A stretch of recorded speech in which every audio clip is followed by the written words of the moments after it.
नमस्कार। कभी सोचा है कि जब कोई बेसबॉल फेंकी जाती है या तोप से गोला दागा जाता है तो उसके रास्ते को कौन सी चीज कंट्रोल करती है? आज हम उसी शानदार फिजिक्स की परतों को खोलने जा रहे हैं जो इन सारे सवालों का जवाब देती है। देखिए, ये सब शुरू होता है एक बहुत ही सीधे साधे सवाल से, जिसका जवाब फिजिसिस्ट सदियों से ढूंढ रहे हैं। हम किसी भी फेंकी गई चीज के एकदम सटीक रास्ते का अंदाजा कैसे लगा सकते हैं, चाहे वो एक मामूली सा पत्थर हो या फिर कोई कॉम्प्लेक्स सैटेलाइट। अब हिसाब किताब में उतरने से पहले हमें कुछ बेसिक नियम तय करने होंगे। असल दुनिया को थोड़ा सा आसान बनाने के लिए हम ये मानकर चलेंगे कि ग्रेविटी हर जगह एक जैसी है और हवा की कोई रुकावट नहीं है। इससे हमें एक साफ तस्वीर बनाने में मदद मिलती है। यहाँ एक बहुत ही मज़ेदार आइडिया है। हम किसी चीज़ की गति को दो अलग अलग कहानियों की तरह देख सकते हैं जो एक ही वक्त पर चल रही हैं। एक तरफ वो सीधी लाइन में एक ही स्पीड से आगे बढ़ रही है और दूसरी तरफ उसी वक्त ग्रेविटी उसे लगातार नीचे की ओर खींच रही है। इसे ऐसे समझिए, जब आप किसी चीज को एक एंगल पर फेंकते हैं तो आप उसे एक ही समय में आगे और ऊपर दोनों तरफ धकेल रहे होते हैं। तो हम बस उसी शुरुआती धक्के को उसके आगे बढ़ने वाले हिस्से और ऊपर जाने वाले हिस्से में तोड़ देते हैं। यही हमारे विश्लेषण के बिल्डिंग ब्लॉक्स हैं। तो जब हम इन दोनों गतियों को, मतलब जो सीधी सपाट चल रही है और जो लगातार नीचे खिंच रही है, इनको मिलाते हैं तो असल में उस चीज का रास्ता कैसा दिखता है? और जवाब मिलता है एक बहुत ही खूबसूरत सिमेट्रिकल कर्व, जिसे हम कहते हैं पैराबोला।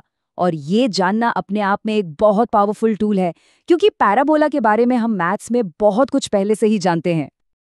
ठीक है, तो हमें रास्ते का शेप तो पता चल गया। अब हम कुछ और खास सवाल पूछ सकते हैं, जैसे कि वो चीज कुल कितनी देर हवा में रहेगी? तो ये पता करने के लिए कि कोई चीज हवा में कितनी देर रहती है, हमें बस ये कैलकुलेट करना है कि उसे वापस जमीन तक आने में कितना टाइम लगेगा। और ये सिंपल सा फॉर्मूला हमें ठीक यही बताता है। ये शुरुआती ऊपर जाने वाली स्पीड और ग्रेविटी पर निर्भर करता है। चलो, ये तो पता चल गया कि वो हवा में कितनी देर रहेगी। अब अगला सवाल क्या? भाई, वो कितना ऊंचा जाएगी?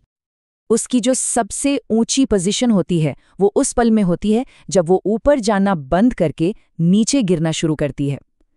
ठीक उसी पॉइंट पर उसकी ऊपर जाने की स्पीड 0 हो जाती है और ये फॉर्मूला हमें उसी चोटी की ऊंचाई निकालने में मदद करता है। और अब आते हैं सबसे ज़रूरी सवाल पर, जो शायद सबके दिमाग में होता है। आखिर वो चीज़ ज़मीन पर गिरने से पहले कितनी दूर तक जाएगी? इसे निकालने के लिए हम उसकी आगे बढ़ने की कांस्टेंट स्पीड को हवा में रहने के कुल टाइम से गुणा कर देते हैं, जो हमने पहले ही निकाल लिया था। अच्छा, तो अब जरा इस रेंज वाले फॉर्मूले को ध्यान से देखते हैं, क्योंकि इसी में छिपा है सबसे ज्यादा दूरी तक फेंकने का राज। तो सवाल ये उठता है कि अगर फेंकने की स्पीड फिक्स्ड है तो हम इस रेंज को, मतलब आर को, ज्यादा से ज्यादा कैसे कर सकते हैं? हम उसे सबसे दूर कैसे फेंक सकते हैं? तो समझने वाली बात यह है कि पूरा खेल इस साइन 2 थीटा वाले हिस्से पे टिका है, क्योंकि स्पीड और ग्रेविटी तो फिक्स्ड है। देखिए, मैथ्स में साइन फंक्शन की एक तरह की स्पीड लिमिट होती है, वो कभी भी एक से ज्यादा नहीं हो सकता। तो अगर हमें सबसे लंबी रेंज चाहिए तो हमें इस साइन वाले हिस्से को उसकी मैक्सिमम वैल्यू पर लाना होगा, यानी 1 पर। और ट्रिग्नोमेट्री हमें बताती है कि साइन की वैल्यू 1 तब होती है जब एंगल 90 डिग्री हो। तो अगर 2 थीटा बराबर 90 डिग्री है तो फिर लॉन्च का एंगल यानी थीटा कितना होना चाहिए? थोड़ा सा हिसाब लगाइए और लीजिए, जवाब आ गया। एकदम सीधा और सिंपल। मैक्सिमम रेंज के लिए आपको 45 डिग्री के एंगल पर चीज को लॉन्च करना होगा, है ना कमाल? ये फिजिक्स और मैथ्स का एकदम परफेक्ट बैलेंस है। चलिए, अब इन फॉर्मूलों को असली नंबरों के साथ इस्तेमाल करके देखते हैं।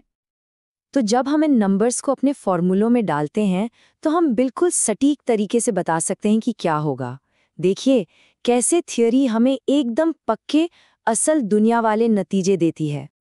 तो ये जो फॉर्मूले हैं, ये एक सपाट जमीन पर तो एकदम परफेक्ट काम करते हैं, लेकिन ये तो बस शुरुआत है ना?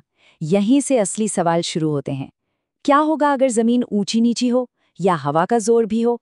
फिजिक्स की दुनिया में हमेशा कुछ नया होता है खोजने के लिए।